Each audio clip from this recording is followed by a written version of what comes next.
Menopause ఇది ప్రతి మహిళా మెన్స్ట్రువల్ సైకిల్లో జరిగే కామన్ ప్రాసెస్. సాధారణంగా 42 ఏళ్లు దాటిన తర్వాత వరుసగా 12 నెలల పాటు పీరియడ్స్ రాకపోతే దాన్నే మెనోపాజ్ గా పరిగణిస్తారు. మెనోపాజ్ కి ముందు కొంతకాలం స్త్రీల శరీరంలో అనేక మార్పులు చోటు చేసుకుంటాయి. ఈస్ట్రోజన్ ఉత్పత్తి, హార్మోన్ల స్థాయిలో హెచ్చుతగ్గులు ఏర్పడతాయి.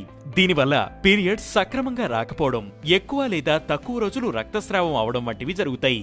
అకస్మాత్తుగా శరీరం వెచ్చగా అనిపిస్తుంది. మెడ, ముఖం, ఛాతిపై చెమట ఎక్కువగా వస్తుంది. మెనోపాజ్ లో కోల్డ్ ఫ్లాష్, హాట్ ఫ్లాష్ అని రెండు ఉంటాయి.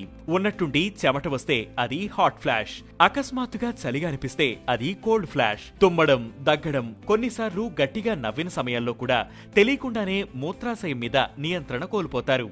మెనోపాజ్ లో ఉండే మరో పెద్ద సమస్య నిద్రలేమి. దీనివల్ల మానసికంగా చిరాకు, ఆందోళన, భావోద్వేగాల మీద కూడా నియంత్రణ కోల్పోతారు.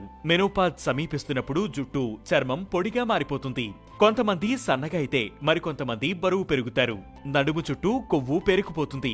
ఆహారం, జీవనశైలిలో మార్పులు చేసుకోవడం వల్ల మెనోపాజ్ లక్షణాల నుంచి వచ్చే సమస్యల నుంచి ఉపశమనం పొందవచ్చు. ప్రోటీన్ అధికంగా ఉండే ఆహారం, omega 3 fatty acids, calcium, vitamin D, magnesium, vitamin K అధికంగా ఉండే ఆహారం తీసుకోవాలి. సోయాబీన్స్, టోపోఫు అవిసె గింజలు, శనగలు, వేరుశనగ వంటి వాటిలో ఫైటో ఈస్ట్రోజన్ అధికంగా లభిస్తుంది. ఇది హార్మోన్లను సమతుల్యం చేయడంలో సహాయపడుతుంది. హోల్ గ్రెయిన్ డైట్ పాటించడం వల్ల గుండె సమస్యలు, క్యాన్సర్ వంటి ప్రమాదకరమైన దీర్ఘకాలిక వ్యాధుల ప్రభావాన్ని తగ్గించవచ్చు. యాంటీ ఆక్సిడెంట్లు, విటమిన్లు పుష్కలంగా లభించే సీజనల్ ఫ్రూట్స్, కూరగాయలు ఎక్కువగా తీసుకోవాలి. ధూమపానం, కెఫీన్ వంటివి మెనోపాజ్ లక్షణాలను మరింత తీవ్రం చేస్తాయి. అందువల్ల వీలైనంత వరకు వాటిని నివారించడం మంచిది.